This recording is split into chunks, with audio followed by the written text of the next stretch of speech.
la serie sobre las exigencias, lo que exige Jesús del mundo, que estamos desarrollando en nuestra comunidad. eh, Hemos ya avanzado de las 50 en 30, o sea, ya pasamos la mitad. Por lo tanto, esperamos que vamos a quedarnos ahora en el primer semestre, vamos a cubrir las 20 exigencias que faltan. Vamos a la primera, por favor. Y solamente voy a hacer el recuento de la última exigencia que tuvimos, ¿ya? Que fue la exigencia número 30, basada en el texto de Lucas capítulo 6, versículo 29 y 30, donde se lee en el texto bíblico: al que te hiera en una mejilla, preséntale también la otra, y al que te quite la capa, ni aun la túnica le niegues. A cualquiera que te pida, dale, y al que tome lo que es tuyo, no pidas que te lo devuelva. ¿Recuerdan? No sé si recuerdan, eso es más o menos lo que estuvimos viendo la exigencia número 30. Ahora, argumentamos allí que Jesús no quiere decir que estas respuestas son la única forma en que el amor actúa. Y de hecho, analizamos bastante, y está en video y en audio también está, eh, qué era lo que realmente quería decir Jesús con esto. Porque por ahí, por ejemplo, habíamos contado la historia de un pastor que decía: no, si viene un ladrón aquí a mi casa y se quiere llevar el televisor, yo le digo: te faltó la radio y el microondas también, salgo con él para que se lo lleve en el auto. ¿Quería decir eso? Bueno, en este capítulo, en esta exigencia 31 que empezamos esta noche, nos vamos a ocupar de una perspectiva un poquito más positiva o más profunda de esta exigencia, de lo que Jesús nos exige, pero vamos, como siempre, a hacer algunas preguntas previas. Y estas preguntas tienen que ver con la exigencia número 30, o sea, la última que vimos el año pasado, y con la que vamos a ver esta noche. Vamos a tener una conexión. ¿Ok? Por lo tanto, preguntas para que podamos compartir, para que podamos debatir, y aquí no hay ninguna respuesta equivocada, es básicamente como más o menos lo vemos nosotros. Primera pregunta: ¿somos capaces de amar como Jesús nos exige? Porque si ustedes se dan cuenta, ¿no es cierto? La exigencia 30 que vimos la última vez son cuestiones prácticas para mostrar amor, que era lo que veníamos viendo anteriormente a eso, ¿no es cierto? La exigencia de amar al enemigo. ¿Se acuerdan ustedes? Esa es la exigencia previa. Entonces, como una connotación o como una expresión concreta de lo que significaba amar, entonces estaba al que te pide dale, qué sé yo, por la otra mejilla, etcétera, etcétera. A la luz de esta realidad, de amar, incluso de amar a los enemigos, ¿somos capaces nosotros de amar como Jesús nos exige? No nos sugiere, nos exige. ¿Qué dirían ustedes? Haciendo un análisis de introspección personal. ¿Soy yo capaz de amar bajo la exigencia de Jesús? ¿No? Parece que ninguno de nosotros pasa la... No tan así como amar, pero sí uno puede, la verdad es que como conocedor de la palabra, puede disculpar, puede perdonar, o puede no tomar en cuenta muchas veces alguna ofensa, alguna cosa, Ajá, pero no así como tanto de amar. ajá. Ok, ya. ¿Quién más? ¿O está de acuerdo o no? ¿Cómo toleramos? ¿No es cierto? Ajá, no, si yo no tengo nada contra esta persona, o sea, no le deseo mal, ¿no es cierto? Por lo tanto, o ese: "Ah, no estoy ni ahí". No es que la odie, ¿no? No, no la odio, pero no estoy ni ahí con esa persona. Eso no es amar. Ok, exacto. Tampoco es amar, porque estamos hablando de una exigencia de Jesús. ¿En qué condiciones, cuándo, en qué circunstancias, bajo qué contexto, bajo qué parámetros, ideas, sentimientos, incluso pensamientos, cuándo sí, en mi caso personal, en el caso de cada uno de nosotros, sí logro amar como Jesús me exige y cuándo no? ¿Qué dirían a esta pregunta?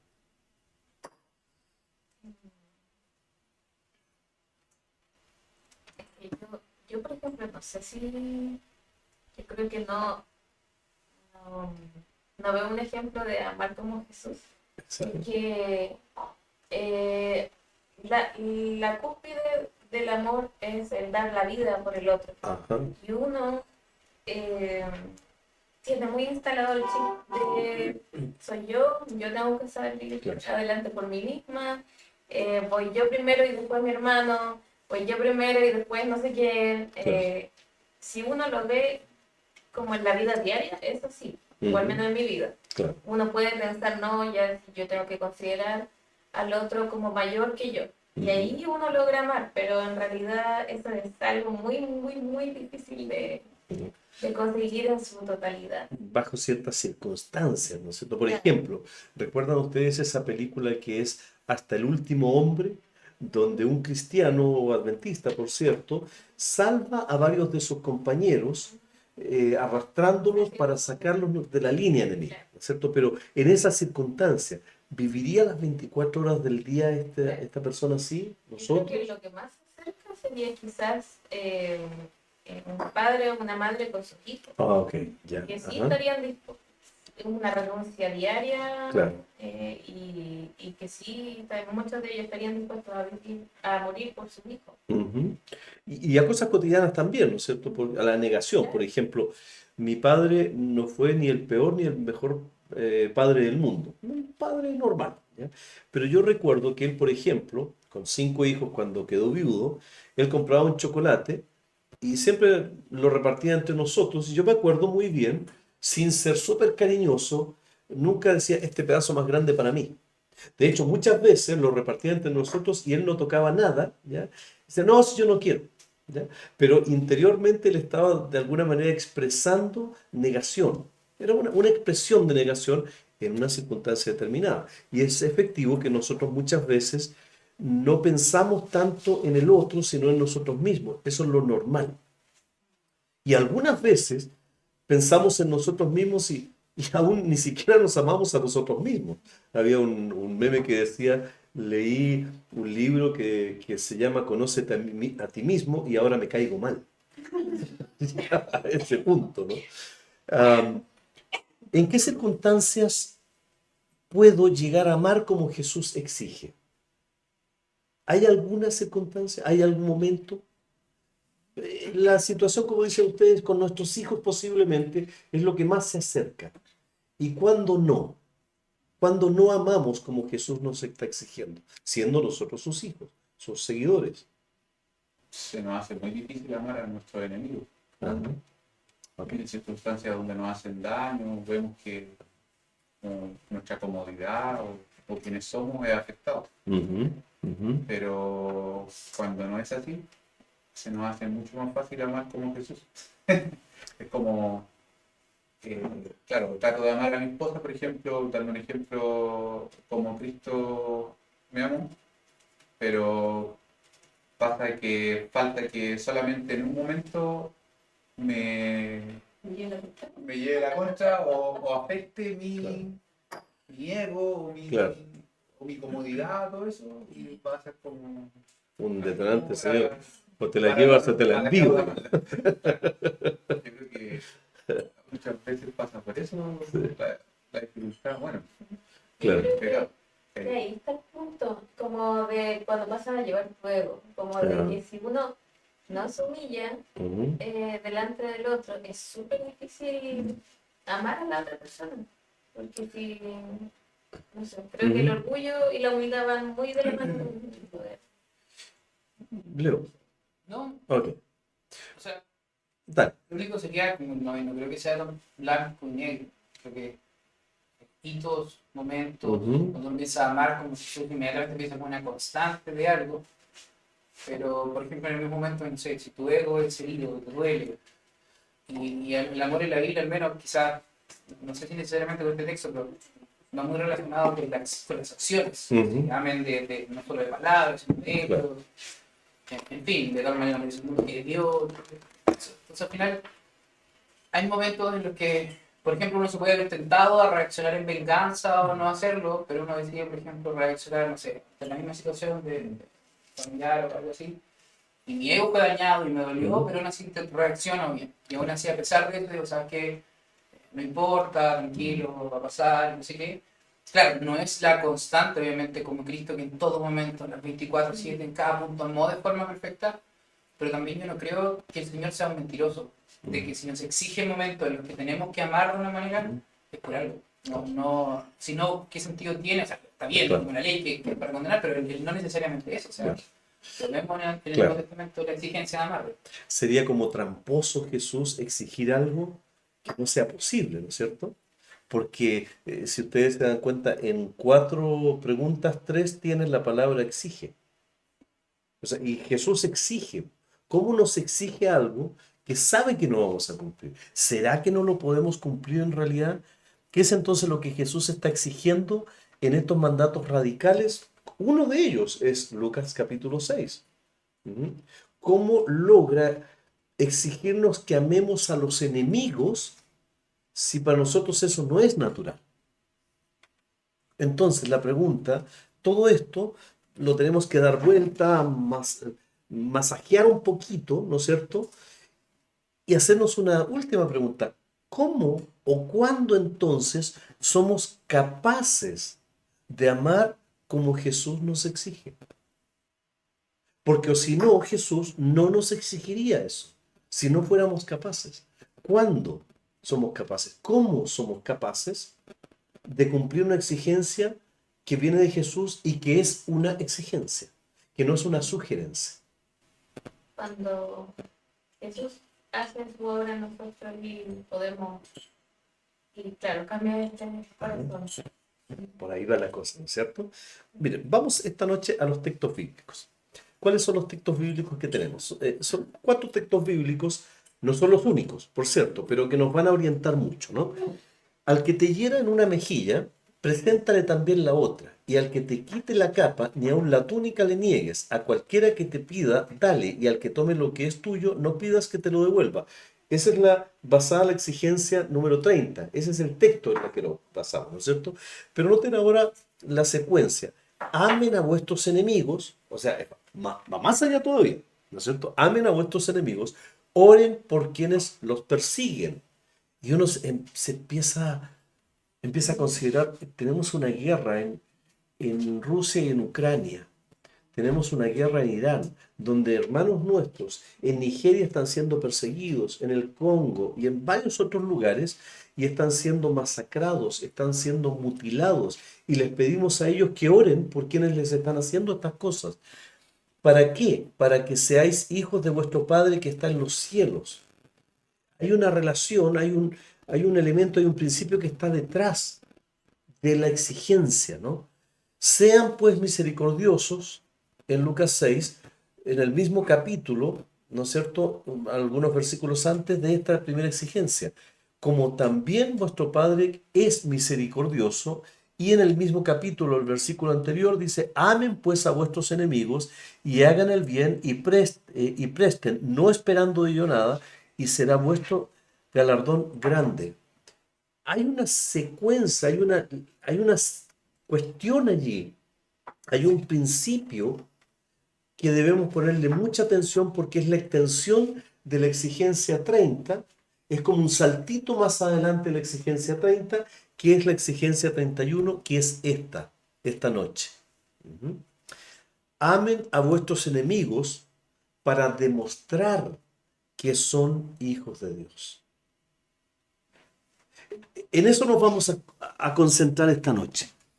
¿Qué es entonces? Es la pregunta que hacíamos hace un momento atrás. ¿Qué es entonces lo que Jesús está exigiendo como mandato radical, sabiendo que nosotros sí podemos llegar a cumplirlo como exigencia?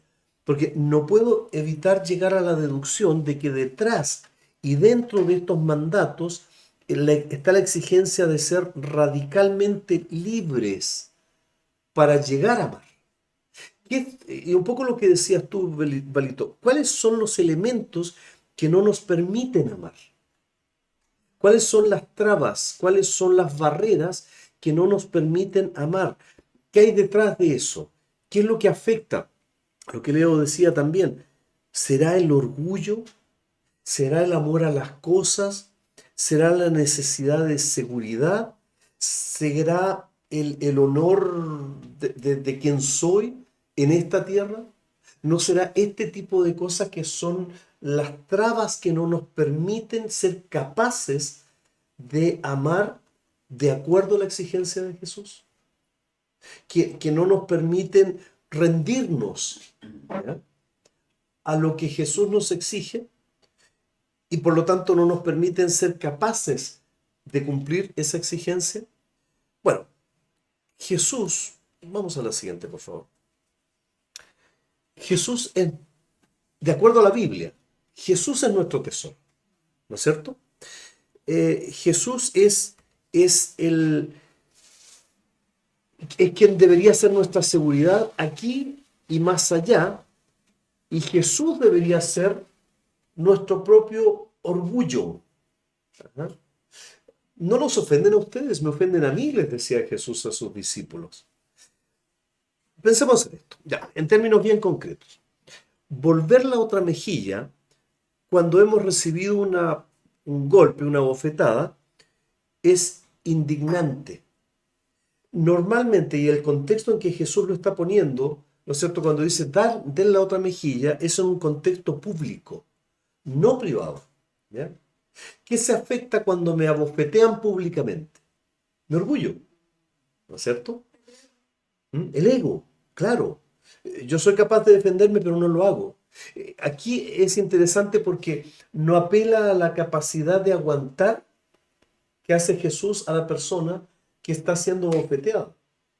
Podrían pensar que soy un cobarde. Y más encima lo que hace Jesús dice, da la otra mejilla.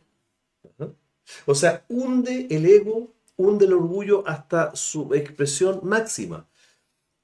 O por ejemplo, ¿cómo voy a prestar algo que sé que no me lo van a devolver? O en el caso que Jesús dice que llega un soldado y le pide que lleve una carga. Saben ustedes que en aquella época, eso es lo que aparece en Mateo 5, en aquella época, Roma, los soldados romanos, eran el imperio que tenía control sobre el pueblo judío. Y los judíos estaban sometidos al poder de Roma y cualquier soldado podía decirle a un judío, llévame la carga. ¿Ya? Pero habían ciertos límites. Llévame la carga, suponte tú, 1 milla. Y cualquier judío se veía denigrado porque se veía sometido, pero estaba obligado a llevar la carga. Y lo que Jesús le dice, llévala 1 milla más allá de lo que la ley exige, mucho más allá todavía. Todas esas cosas implicaban que estaban siendo afectados el centro, lo más importante de la persona que estaba escuchando a Jesús. ¿Dónde estaba realmente su tesoro? ¿Era su ego o su seguridad? ¿Eran sus cosas o su honor? ¿No es cierto? Que era ser un sirviente de un simple soldado raso. ¿Ya? Y yo podía ser el judío más pudiente de Israel y sin embargo me tenía que someter al soldado raso. Piper dice que hemos llegado al punto de conocer a Cristo de verdad cuando me doy cuenta que Cristo es mi deleite completo. ¿Cuándo es es el momento en cuando nos damos cuenta que de verdad conocemos a Cristo? Cuando mi deleite está en Él. Y no mi deleite, por ejemplo, en la doctrina de la prosperidad, está en lo que Dios me ha dado, ¿no es cierto? O en el poder que yo tengo frente a la enfermedad o lo que sea. ¿Ya? Es cuando en realidad yo digo, no importa si me muero, no importa si tengo hambre, mi deleite está en Cristo. Ahí está mi deleite completo. Todo lo demás es secundario o nada tiene igual valor. La pregunta entonces que uno se hace, y es un desafío para todos nosotros, ¿se ha vuelto realmente Jesús radicalmente satisfactorio en mi vida? Supongamos que pierdo mi trabajo y que tengo de verdad que humillarme a un trabajo muchas veces denigrante para el nivel nivel de profesional que soy, ¿ya? Podría decir, a pesar de eso, sigo siendo de Cristo. Y por lo tanto eso no me va a humillar. Pero si humillaran a mi Cristo, eso sí me afectaría más. Creo que todos estamos muy lejos de eso. Pero si no es el caso, uno solo puede imaginarse que el corazón estaría hirviendo cuando sufro deshonra, cuando, cuando hago el bien y me devuelven el mal. Y por dentro estoy hirviendo, ¿no es cierto? Bueno, ¿puedo dar la otra mejilla? Claro, externamente lo puedo hacer, pero como decía Pedro Picapiedra, pero me hierve el buche de gusanos, ¿no es cierto? Cuando me humillan, cuando recibo el golpe en la otra mejilla, externamente lo puedo recibir, pero ¿qué pasa por dentro? ¿Qué esto no me lo merezco? ¿Ese es mi sentido? ¿O el de los primeros discípulos que decían, si es por Cristo, aquí está la otra mejilla? Es una condición totalmente distinta, ¿no? Ajá. O dejar que se lleven algo sabiendo que es mío, que no me lo van a devolver. Y lo hago con una sonrisa, ya llévatelo nomás. Pero por dentro, digo, ojalá que se te eche a perder. Ajá. O si el soldado, en ese contexto, ¿no?, me obliga a llevar la carga que no es mía, y lo hago, pero por dentro estoy sintiendo herido de humillación. Son condiciones internas diferentes, de cómo externamente se ve a cómo internamente se vive o se experimenta.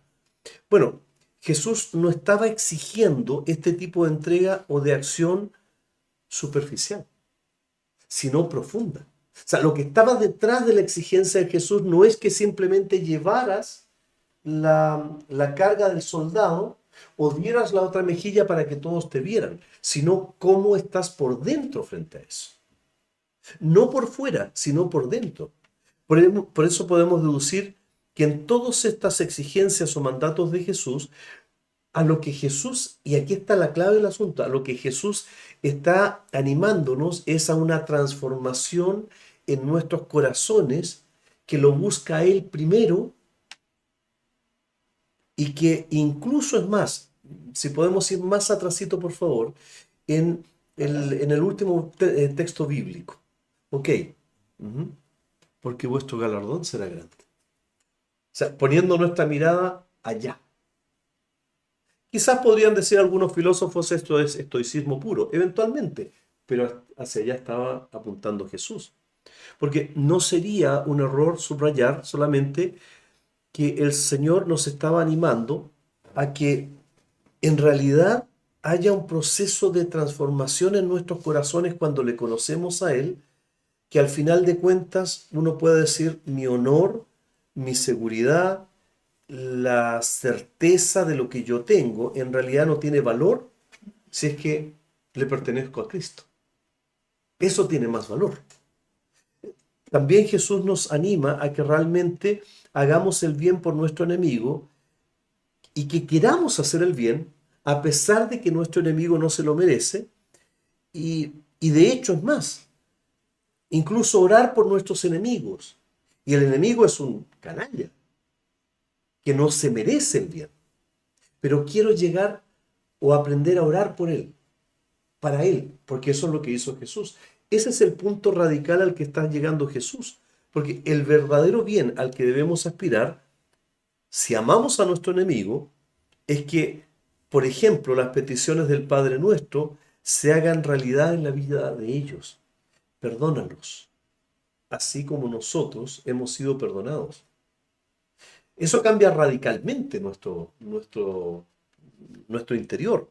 Porque desear esas cosas de corazón para nuestros enemigos, incluso arriesgar nuestras vidas por llevarlas a cabo, eso es amor. Porque es el tipo de amor que Jesús tuvo por sus enemigos. Es un amor, como decíamos delante, es cierto, es un amor imposible para los hombres, pero no para Dios.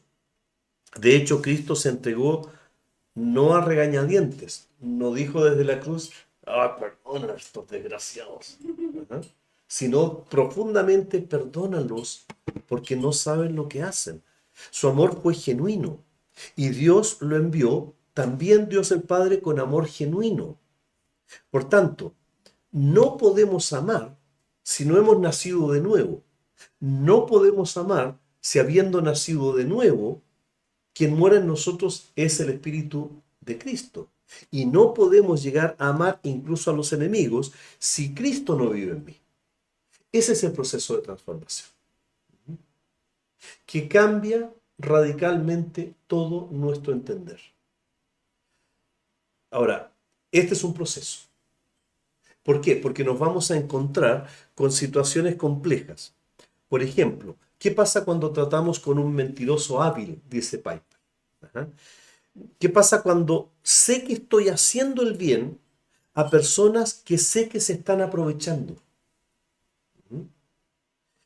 ¿Qué pasa cuando tratamos con un mentiroso hábil? Y esta es una descripción más sobre otro aspecto del amor, en medio de toda la complejidad de la vida, que puede fácilmente ayudarnos a buscar razones lógicas para la desobediencia a estos mandatos. Claro, es cierto que me dice Jesús que debo amar a mi enemigo, pero no es lógico que ame a ese enemigo que le está haciendo daño a los míos.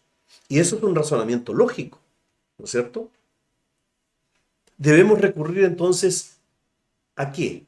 A la obediencia literal cuando estamos seguros de lo que Dios nos está pidiendo es que se desarrolle en mí el amor que hubo en Cristo Jesús.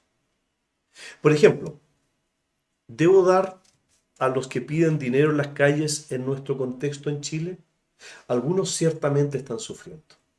Y nosotros hemos visto cuando haitianos vendían el Super 8, no creo que hayan estado esos haitianos que vienen de un clima bastante pesado en pleno invierno vendiendo Super 8 en la calle.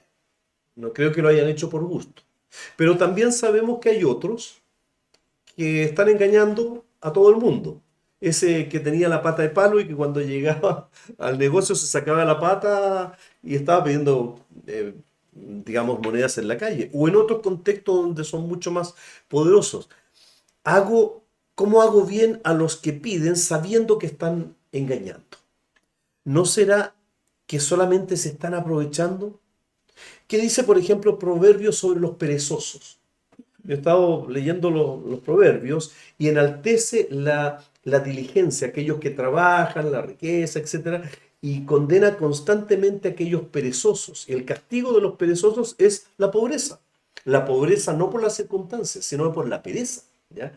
Entonces, no les estaré animando a seguir siendo perezosos sabiendo que se están aprovechando de eso. Eso es una pregunta válida. Ajá. Pero Jesús no parece estar preocupado por las personas que se aprovecharon de su nobleza. Eso es lo interesante. Con frecuencia yo me enojo por las mentiras que me dicen. Yo sé que el vecino que vivía al frente, que me venía a pedir plata, yo sabía que me estaba mintiendo, ¿ya? Y mi pregunta, mi cuestionamiento moral era, ¿no lo estaré ayudando a que me siga, que cree que me está engañando? Yo sé que está mintiendo, ¿ya? Pero está diciendo que está pasando una situación compleja. Ese enojo me hace sentir justificado y no le doy nada. ¿Ok? Eso es actuar racionalmente, obviamente. Pero ¿habría actuado así Jesús? Eh, no creo que el espíritu de Cristo haya sido así. Creo que su espíritu sentía primero compasión incluso por lo mentiroso que era ese hombre. La primera compasión no era por la situación que estaba viviendo, sino por la mentira hábil que estaba tratando de plantear. Luego, ¿qué es lo que haría Jesús? Trataría de entrar en la vida de ese mentiroso, aclarando esa mentira y aclarando que él venía a salvar a los mentirosos también. Pero luego, ¿qué intentaría? Si las otras exigencias que hemos visto de amor lo permiten, se comprometería mucho más con esa persona. Mucho más de lo posible incluso. Eventualmente, en nuestro caso, sabiendo que una persona está engañándonos, simplemente le damos el portazo y decimos, no, no quiero que me engañen, no quiero mal acostumbrarlo a esto, o me doy el tiempo, sabiendo que me está engañando, para aclararlo, para ayudarlo de otra manera? Porque eso mostraría más amor que simplemente decir, no voy a caer en su jueguito, de que piense que me está engañando. Ahora, si eso no es posible, entonces lo que vemos en Jesús es que su amor fue dado profusamente, aún sabiendo que la persona, probablemente aquellos, ¿recuerdan ustedes que llegaban donde Jesús a hacerle preguntas que parecían sinceras y Jesús sabía que no eran sinceras y aún así les respondía para tratar de corregirlo? Y a veces, claro, a veces el amor puede decir no. Por ejemplo, si esa persona viene reiteradamente, tratando de engañar, si esa persona ha demostrado ser mentirosa y se ha rehusado sistemáticamente a entender las razones de la claridad que estoy haciendo. Pero el punto aquí es, cuando esas cosas son menos claras, el espíritu que vemos en Jesús, en la palabra de Dios, aboga más bien por dar generosamente, a pesar de saber que se le quiere engañar, incluso a pesar de que personas se querían aprovechar. ¿Cuántas de las personas a las que Jesús alimentó en realidad no tenían hambre? Porque la mayoría posiblemente sí. No se nos dice en la Biblia de cuántos de ellos sí llevaban su pescadito sin compartirlo con nadie. Y a todos les dio. Es interesante. Ahora, hay otro elemento. ¿Cómo podemos amar así? Esa es la pregunta que está en el fondo. Ese es el principio. Simplemente desechar. La pregunta final que vamos a hacer entonces acerca de esta exigencia es, ¿qué hace Jesús para amar a los enemigos, sabiendo que son enemigos? ¿Cómo nosotros podemos llegar a amar así?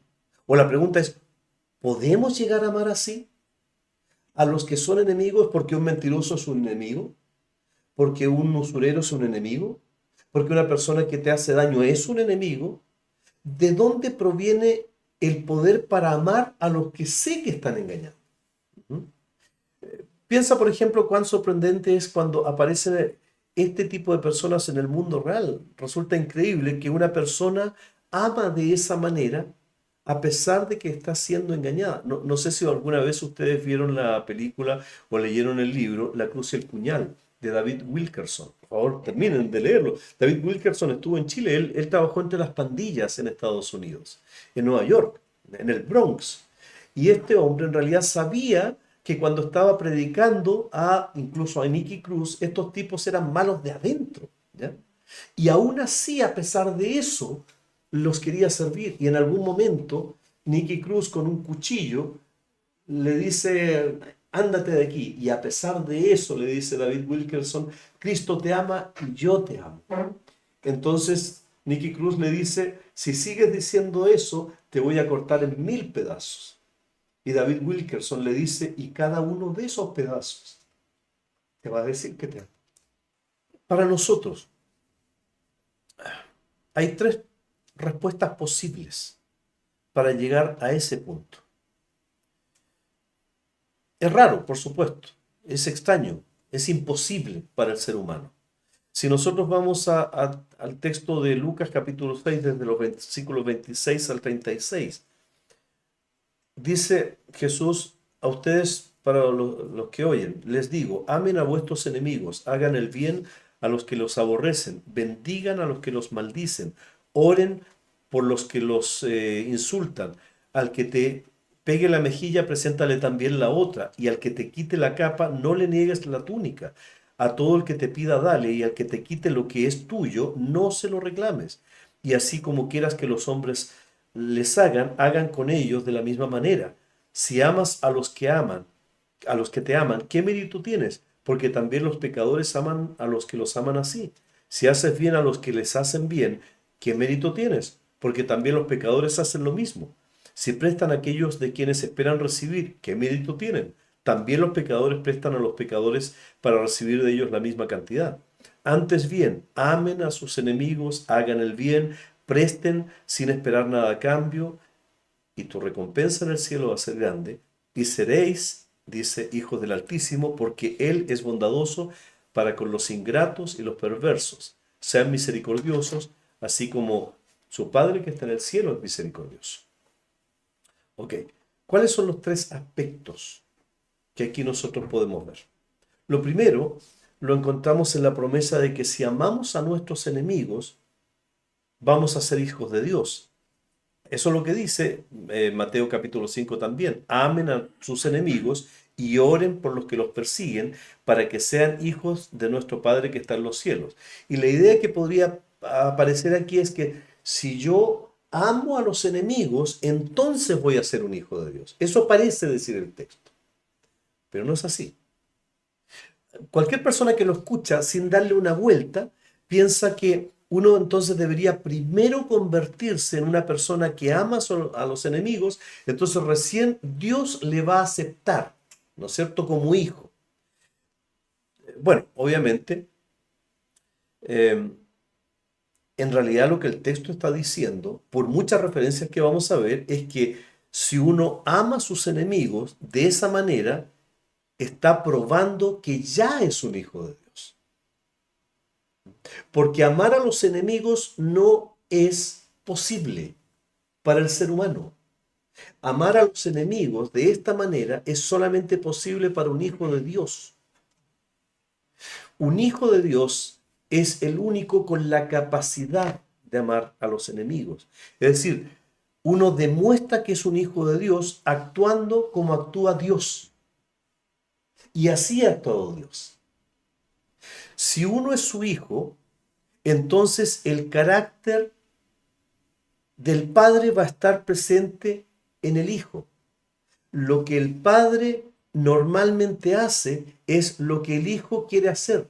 El Hijo quiere ser como el Padre, ¿o no? Un buen Padre, por cierto. Dios ama a sus enemigos. Y dice la palabra de Dios que ama a los justos y a los injustos. Y Él hace llover y hace salir el sol sobre aquellos justos e injustos.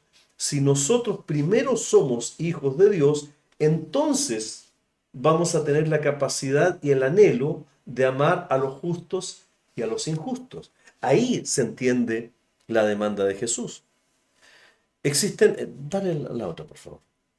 Existen varias razones para pensar que Jesús no está diciendo no eres un hijo de Dios hasta que pruebes que amas a tus enemigos. Eso no lo está diciendo Jesús. Más bien lo que está diciendo es demuestren que ustedes o que tú eres un hijo de Dios amando a tus enemigos. Demuestra que lo eres.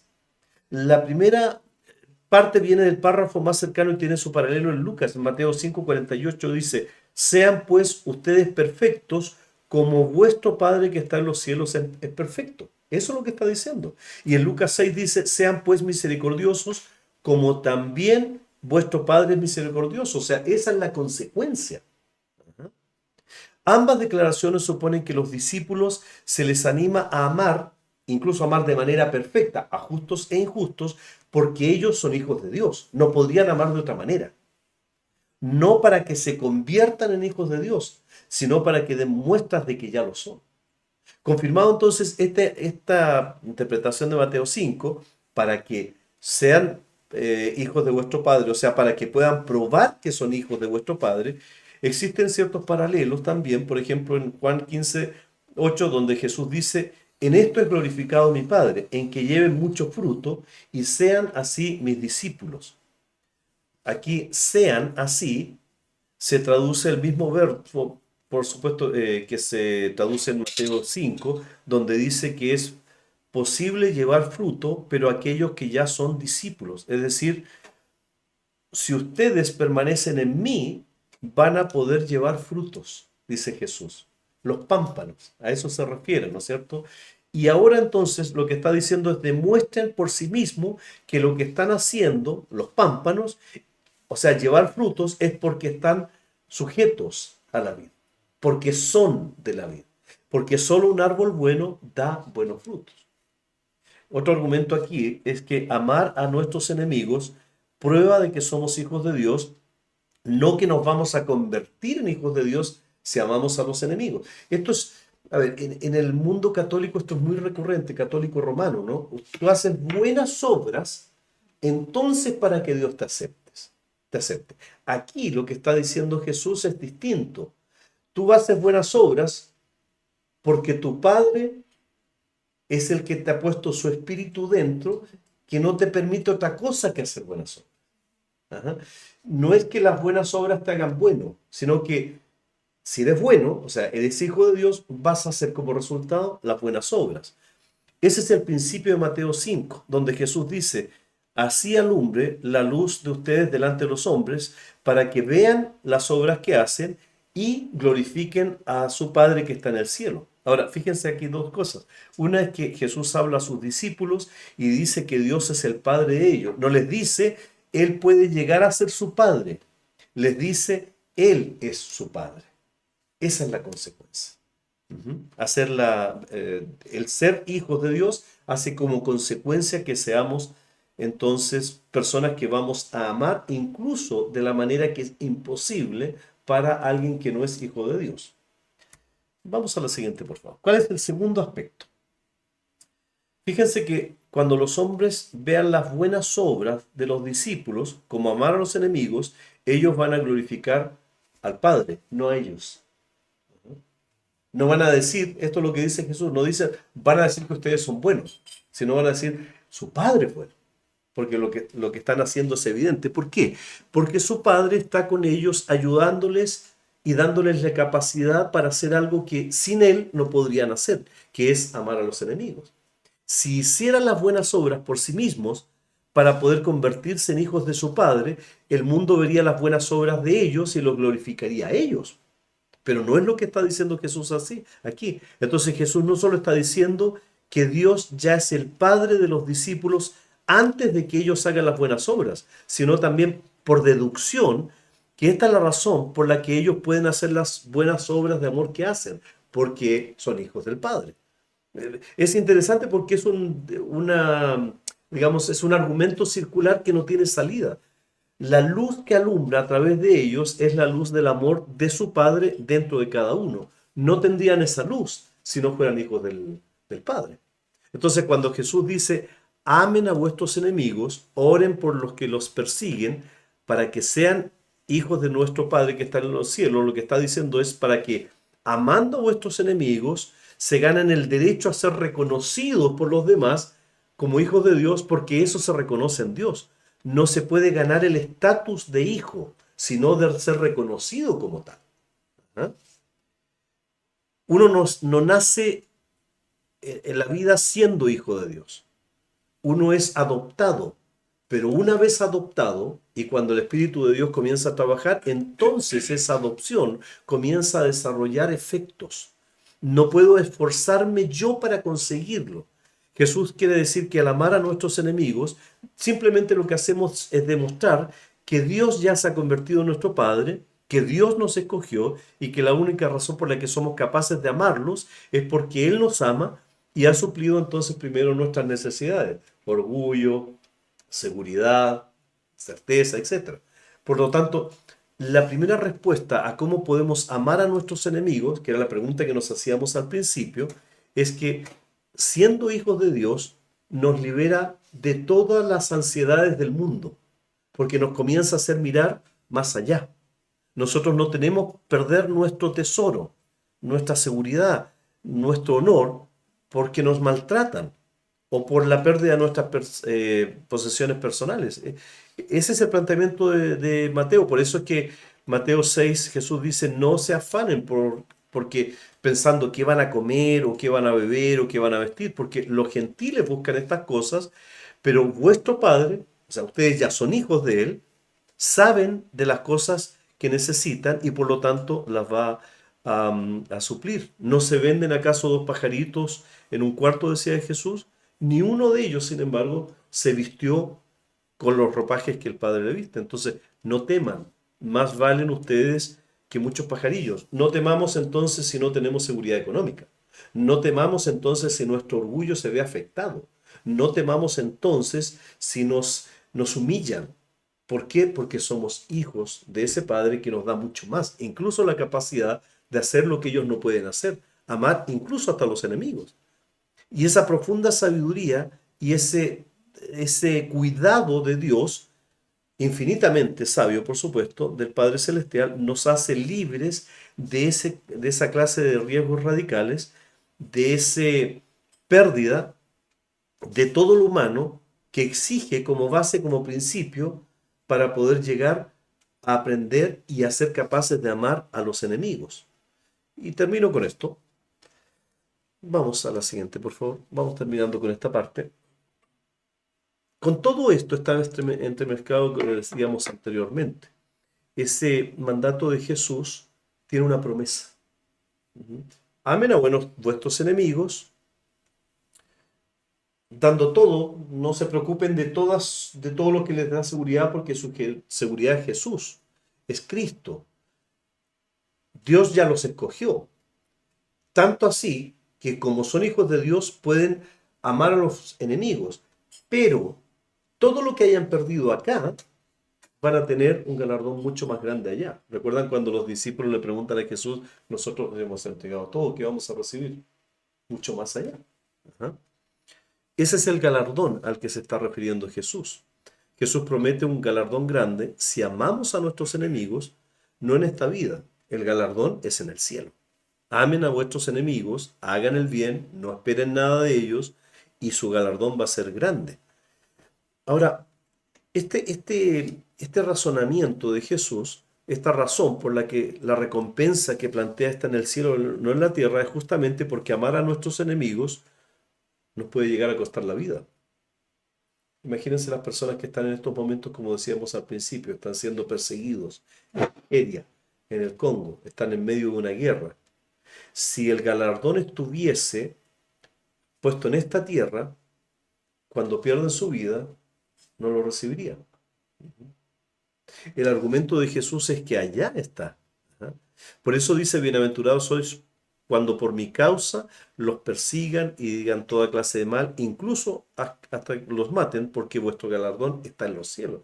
Ahí está la promesa. Entonces, esta exigencia va asociada a una promesa. Y esa promesa tiene el sello de Jesús mismo. Los enemigos obviamente no tienen esto. Vamos a la siguiente, por favor. Esa promesa incluye un desafío, sin duda. La verdad que aquí es que nos permite amar a nuestros enemigos, está conectada con el hecho de que nosotros ya hemos recibido algo. Si bien el galardón final está en el cielo, nosotros ya en la tierra hemos recibido algo. Hemos recibido esperanza en medio de la enfermedad, en medio de la necesidad, en medio de la persecución, en medio del dolor. Nosotros ya hemos recibido la misericordia de Dios. ¿Cuánto nos ha costado eso? Nada. Absolutamente nada. Por lo tanto, entonces la deducción aquí es que si Dios nos ha dado todo esto, la herencia como recompensa, que es el gozo en esta tierra que nos sostiene en medio de las dificultades, entonces nosotros deberíamos también esto compartirlo con aquellos que son carentes de ello. O sea, ¿se dan cuenta cómo hay una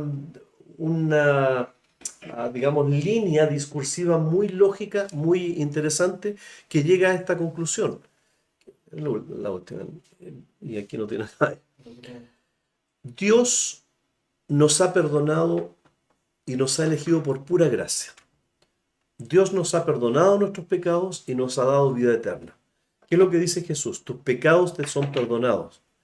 Tu fe te ha salvado. Vete en paz. Ese perdón, dice Jesús, fue comprado por Él. Nosotros lo recibimos. Nosotros no lo merecíamos, nosotros no lo ganamos, lo recibimos por fe. ¿Para qué vino Jesús? Para dar su vida en rescate por muchos. Él no vino a llamar a los justos, sino a los pecadores. Por lo tanto, lo asombroso de esto es las personas que han recibido esta gracia, esta promesa, este regalo, nosotros lo tenemos con absoluta seguridad. Esta no se pierde, de acuerdo a lo que dice la palabra de Dios. Por lo tanto, nos da una posición diferente al resto del mundo. Somos perdonados, somos ciudadanos del reino, somos hijos de Dios, no porque hemos amado a nuestros enemigos, sino porque hemos sido amados y nos ha enseñado a amar incluso a los que son enemigos no nuestros, sino de Dios mismo. Y esto es el clic que puede permitir en la exigencia hacer que otros puedan conocerle a Él. Entonces, hemos recibido todo esto de gracia, no lo hemos pagado, no lo hemos ganado, no lo hemos merecido, de gracia lo hemos recibido cuando también nosotros estábamos en la misma condición de ellos, cuando éramos enemigos de Dios.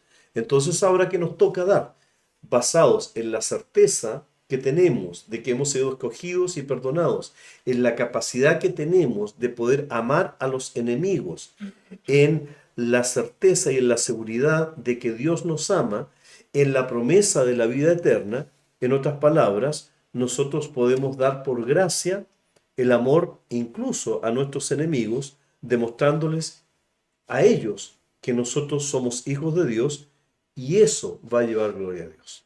Eso es la exigencia 31. Entonces, amamos, ¿no es cierto? Y eso va a demostrar que somos hijos de Dios. No nos va a llevar a ser hijos de Dios, ya lo somos. Lo maravilloso que tiene promesa, lo desafiante que tiene compromiso de por medio, o sea, una tarea pendiente. ¿Algún compromiso? ¿Alguna pregunta, algún comentario?